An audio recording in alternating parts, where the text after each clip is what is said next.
ಬೆಂಗಳೂರಿನಲ್ಲಿ ರಸ್ತೆ ಬದಿಯಲ್ಲಿ ಕಸ ಎಸೆಯುವವರ ವಿರುದ್ಧ ಗ್ರೇಟರ್ ಬೆಂಗಳೂರು ಪ್ರಾಧಿಕಾರ ಅಭಿಯಾನವನ್ನು ಆರಂಭಿಸಿದೆ. ಗಂಗಾನಗರದಲ್ಲಿ ಎಲ್ಲೆಂದರಲ್ಲಿ ಕಸ ಸುರಿದವರ ಮನೆ ಮುಂದೆ ಕಸ ಸುರಿದು ಜಾಗೃತಿ ಮೂಡಿಸಲಾಗಿದೆ. ಬೆಂಗಳೂರಿನಲ್ಲಿ ಕಸ ಎಸೆದವರ ಮನೆ ಮುಂದೆಯೇ ಪೌರ ಕಾರ್ಮಿಕರು ಕಸ ಸುರಿದಿದ್ದಾರೆ. ಇನ್ನು ಮುಂದೆ ರಸ್ತೆ ಬದಿಯಲ್ಲಿ ಕಸ ಎಸೆಯದಂತೆ ಎಚ್ಚರಿಸಿದ್ದಾರೆ. 1,000 ದಿಂದ 10,000 ದಂಡ ವಿಧಿಸಿದ ಬಳಿಕ ಕಸವನ್ನು ತೆರವುಗೊಳಿಸಿದ್ದಾರೆ. ಬೆಂಗಳೂರಿನ ಬೊಮ್ಮನಹಳ್ಳಿಯಲ್ಲಿ ಕಸದ ಗಾಡಿ ಬಂದರೂ ಮಹಿಳೆ ಕಸ ಹಾಕಿಲ್ಲ. ಕಸದ ಆಟೋ ಬಂದಿದ್ರೂ ಕಸ ಇಟ್ಕೊಂಡಿದ್ದಕ್ಕೆ ಜಿಬಿಎಸ್ ಸಿಬ್ಬಂದಿ ಮನೆ ಬಾಗಿಲಿಗೆ ಹೋಗಿ ಕಸ ಯಾಕೆ ಹಾಕಿಲ್ಲ ಅಂತ ಕ್ಲಾಸ್ ತೆಗೆದುಕೊಂಡಿದ್ದಾರೆ. ಕಸದ ಗಾಡಿಗೆ ಕಸ ಹಾಕದ ಮಹಿಳೆಗೆ ಜಿಬಿಎಸ್ ಸಿಬ್ಬಂದಿ ಕಸ ಎಲ್ಲಿ ಹಾಕ್ತೀರಾ ಅಂತ ಪ್ರಶ್ನೆ ಮಾಡಿದ್ದಾರೆ. ಈ ವೇಳೆ ಮಹಿಳೆ ರಸ್ತೆಯಲ್ಲಿ ಕಸ ಬಿಸಾಕ್ತೀನಿ ಅಂತಾರೆ. ಇನ್ನು ಬೊಮ್ಮನಹಳ್ಳಿಯ ಪ್ರತಿ ರಸ್ತೆಗೂ ಹೋಗಿ ಜಿಬಿಎಸ್ ಸಿಬ್ಬಂದಿ ಅರಿವು ಮೂಡಿಸಿದ್ದಾರೆ. ಚಿತ್ರದುರ್ಗದ ರೇಣುಕಾಸ್ವಾಮಿ ಕೊಲೆ ಆರೋಪಿಗಳಾದ ದರ್ಶನ್ ಪವಿತ್ರ ಅವರ ಹಳೆಯ ಫೋಟೋಗಳು ಇದೀಗ ವೈರಲ್ ಆಗ್ತಾ ಇದೆ. 10 ವರ್ಷಗಳ ಹಿಂದಿನ ಮದುವೆ ಡ್ರೆಸ್ ಅಲ್ಲಿರುವಂತಹ ದರ್ಶನ್ ಪವಿತ್ರ ಫೋಟೋ, ಪವಿತ್ರ ಕುತ್ತಿಗೆಯಲ್ಲಿ ಹರಿಸಿನ ದಾರ ಇರುವಂತಹ ತಾಳಿ ಚಿತ್ರಗಳು ಹರಿದಾಡ್ತದೆ. ತಂದೆ ದರ್ಶನ್ ಜೈಲು ಪಾಲಾಗಿರೋ ನಡುವೆಯೇ ಪುತ್ರ ವಿನೀಶ್ ಹುಟ್ಟುಹಬ್ಬ ಸಂಭ್ರಮದಲ್ಲಿದ್ದಾರೆ. ಮಗನ ಹುಟ್ಟುಹಬ್ಬಕ್ಕೆ ತಾಯಿ ವಿಜಯಲಕ್ಷ್ಮಿ ಶುಭ ಹಾರೈಸಿದ್ದಾರೆ. ನೀನು ಕೆಲ ಘಟನೆಗಳು ಹಾಗೂ ಪರಿಸ್ಥಿತಿಯನ್ನು ಎದುರಿಸಿ ನಿಂತಿರುವುದು ನನಗೆ ಹೆಮ್ಮೆ ತಂದಿದೆ ಅಂತ ಪೋಸ್ಟ್ ಮಾಡಿದ್ದಾರೆ.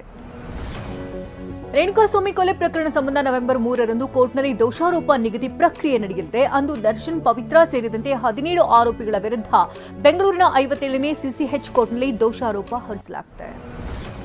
ರೇಣುಕಾಸ್ವಾಮಿ ಕೊಲೆ ಕೇಸ್ನ ತನಿಖಾಧಿಕಾರಿ ಎಸಿಪಿ ಚಂದನ್ ಬಗ್ಗೆ ಸಾಮಾಜಿಕ ಹೋರಾಟಗಾರ ಸ್ನೇಹಮಯಿ ಅನುಮಾನ ವ್ಯಕ್ತಪಡಿಸಿದ್ದಾರೆ. ಚಂದನ್ ಸರ್ವಾಧಿಕಾರಿಯಂತೆ ನಡೆದುಕೊಂಡಿದ್ದಾರೆ. ಚಂದನ್ ಕುಮಾರ್ನನ್ನ ಆರೋಪಿ ಮಾಡಬೇಕಿದೆ. ಕೇಸ್ ಸಿಐಡಿಯಿಂದ ತನಿಖೆ ಮಾಡಿಸಿ ಅಂತ ಸಿಐಡಿ ಮುಖ್ಯಸ್ಥ ಹಿತೇಂದ್ರಗೆ 17 ಅಂಶ ಉಲ್ಲೇಖಿಸಿ ಪತ್ರ ಬರೆದಿದ್ದಾರೆ. ಬೆಂಗಳೂರಿನಲ್ಲಿ ಪ್ರಿಯಕರನ ಜೊತೆ ಸೇರಿ ಅಪ್ರಾಪ್ತೆಗೆ ತಾಯಿಯನ್ನ ಹತ್ಯೆಗೈದಿದ್ದಾಳೆ. ಅಕ್ಟೋಬರ್ 25ರಂದು ನಡೆದಿರುವಂತಹ ನೇತ್ರಾವತಿ ಎಂಬೂರ ಕೊಲೆ ತಡವಾಗಿ ಬೆಳಕಿಗೆ ಬಂದಿದೆ. ಕೊಲೆ ಮಾಡಿ ಆತ್ಮಹತ್ಯೆ ಅಂತ ಬಿಂಬಿಸುವುದಕ್ಕೆ ಯತ್ನಿಸಿದಂತಹ ಗ್ಯಾಂಗ್ ಇದೀಗ ಸಿಕ್ಕಿಬಿದ್ದಿದೆ. ಚಿಕ್ಕಮಗಳೂರಿನ ಐನಾರ್ಪುರದಲ್ಲಿ ಗೃಹಿಣಿ ಅನುಮಾನಾಸ್ಪದ ರೀತಿಯಲ್ಲಿ ಮೃತಪಟ್ಟಿದ್ದಾರೆ. ವಿಷ ನೀಡಿ ಗೃಹಿಣಿ ಪೂಜಾ ಎಂಬಾಕೆಯನ್ನ ಹತ್ಯೆ ಮಾಡಲಾಗಿದೆ ಅಂತ ಪೋಷಕರು ಆರೋಪ ಮಾಡಿದ್ದಾರೆ. ಇನ್ನು ಪತಿ ಶಂಕರ್, ಮಾವ ಸುಧಾಕರ್ ಅವರನ್ನ ಬಂಧಿಸಲಾಗಿದ್ದು ತಲೆಮರೆಸಿಕೊಂಡಿರುವಂತಹ ಅತ್ತೆ ರಾಧಾ, ನಾದಿನಿ ಶಬರಿಗಾಗಿ ಶೋಧ ನಡೆಸಲಾಗುತ್ತಿದೆ. ಮಹಿಳೆಗೆ ಕಿರುಕುಳ ನೀಡಿದಂತಹ ಆರೋಪದಡಿ ಪ್ರೊಫೆಸರ್ ಬಿಸಿ ಮೈಲಾರಪ್ಪ ಅರೆಸ್ಟ್ ಆಗಿದ್ದಾರೆ. ಲೈಂಗಿಕ ಸಂಪರ್ಕಕ್ಕೆ ಮಹಿಳೆಗೆ ಒತ್ತಾಯಿಸಿದ ಆರೋಪ ಮೈಲಾರಪ್ಪ ವಿರುದ್ಧ ಕೇಳಿಬಂದಿದ್ದು, ಕರೆ ಮಾಡಿ ಸಹಕಾರ ನೀಡುವಂತೆ ಒತ್ತಾಯಿಸಿದ್ದಾರೆ ಅಂತ ಮಹಿಳೆ ದೂರಿನ ಅನ್ವಯ ಮೈಲಾರಪ್ಪ ಅರೆಸ್ಟ್ ಆಗಿದ್ದಾರೆ. ಮಹಿಳೆಗೆ ಕಿರುಕುಳ ಆರೋಪದಡಿ ಅರೆಸ್ಟ್ ಆಗಿರುವಂತಹ ಬಿಸಿ ಮೈಲಾರಪ್ಪ ಬೆಂಗಳೂರು ವಿವಿಯಲ್ಲಿ ಕುಲಪತಿಯಾಗಿದ್ದು, ಮಹಿಳೆ ಮನೆ ಬಳಿಯೂ ಹೋಗಿ ಬಾಗಿಲು ತೆರೆಯುವಂತೆ ಕಿರುಕುಳ ನೀಡಿದ್ರು ಎನ್ನಲಾಗಿದೆ. ಇನ್ನು ಮಹಿಳೆಗೆ ಬೆದರಿಕೆ ಹಾಕಿದಂತಹ ಆರೋಪದಲ್ಲಿಯೂ ಕೂಡ ಕಾಮಾಕ್ಷಿ ಪಾಳ್ಯದಲ್ಲಿ ಕೇಸ್ ದಾಖಲಾಗಿದೆ.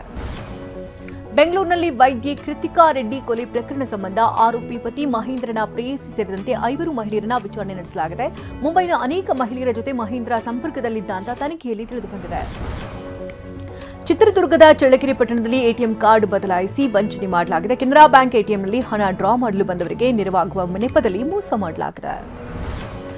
ದಕ್ಷಿಣ ಕನ್ನಡ ಜಿಲ್ಲೆಯಲ್ಲಿ ಆಂಬ್ಯುಲೆನ್ಸ್ಗೆ ದಾರಿ ಬಿಡದ ಬೈಕ್ ಸವಾರನನ್ನ ವಶಕ್ಕೆ ಪಡೆಯಲಾಗಿದೆ. ಪುತ್ತೂರು ತಾಲೂಕಿನ ಬೆಟ್ಟಂಪಾಡಿ ಗ್ರಾಮದ ಮೊಹಮ್ಮದ್ ಮನ್ಸೂರ್ ಎಂಬಾತನನ್ನ ವಶಕ್ಕೆ ಪಡೆಯಲಾಗಿದೆ.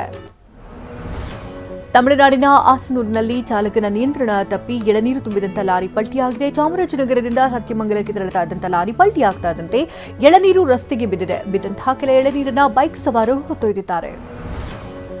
ಬಿಹಾರ ವಿಧಾನಸಭಾ ಚುನಾವಣೆ ಹಿನ್ನೆಲೆಯಲ್ಲಿ ಎನ್ಡಿಎ ಪ್ರಣಾಳಿಕೆಯನ್ನು ಬಿಡುಗಡೆ ಮಾಡಿದೆ. 1 ಕೋಟಿ ಸರ್ಕಾರಿ ನೌಕರರ ನೇಮಕ, ಮಹಿಳೆಯರಿಗೆ 2 ಲಕ್ಷದವರೆಗೆ ಆರ್ಥಿಕ ಸಹಾಯ, 1 ಕೋಟಿ ಮಹಿಳೆಯರನ್ನ ಲಖ್ಪತಿ ದೀದಿಯನ್ನಾಗಿ ಮಾಡುವಂತಹ ವಾಗ್ದಾನವನ್ನು ಪ್ರಣಾಳಿಕೆಯಲ್ಲಿ ನೀಡಲಾಗಿದೆ. ದೇಶದಾದ್ಯಂತ ಪ್ರಥಮ ಉಪ ಪ್ರಧಾನಿ ಸರ್ದಾರ್ ವಲ್ಲಭಭಾಯಿ ಪಟೇಲ್ ಅವರ 150ನೇ ಜಯಂತಿ ಆಚರಿಸಲಾಗ್ತಾ ಇದ್ದು, ಗುಜರಾತ್ನ ಕೆವಾಡಿಯಾದಲ್ಲಿರುವಂತಹ ಪಟೇಲ್ ಅವರ ಏಕತಾ ಪ್ರತಿಮೆಗೆ ಗೌರವ ಸಲ್ಲಿಸಲಾಗಿದೆ. ದೆಹಲಿಯಲ್ಲಿ ಮತ್ತೊಮ್ಮೆ ಗಾಳಿಯ ಗುಣಮಟ್ಟ ಮತ್ತಷ್ಟು ಹದಗೆಟ್ಟಿದೆ. ವಾಯು ಗುಣಮಟ್ಟ ಸೂಚ್ಯಂಕದಲ್ಲಿ ಗಾಳಿ ಗುಣಮಟ್ಟ 357ಕ್ಕೆ ತಲುಪಿದ್ದು ತುಂಬಾ ಕಳಪೆ ಗುಣಮಟ್ಟಕ್ಕೆ ಕುಸಿದಿದೆ.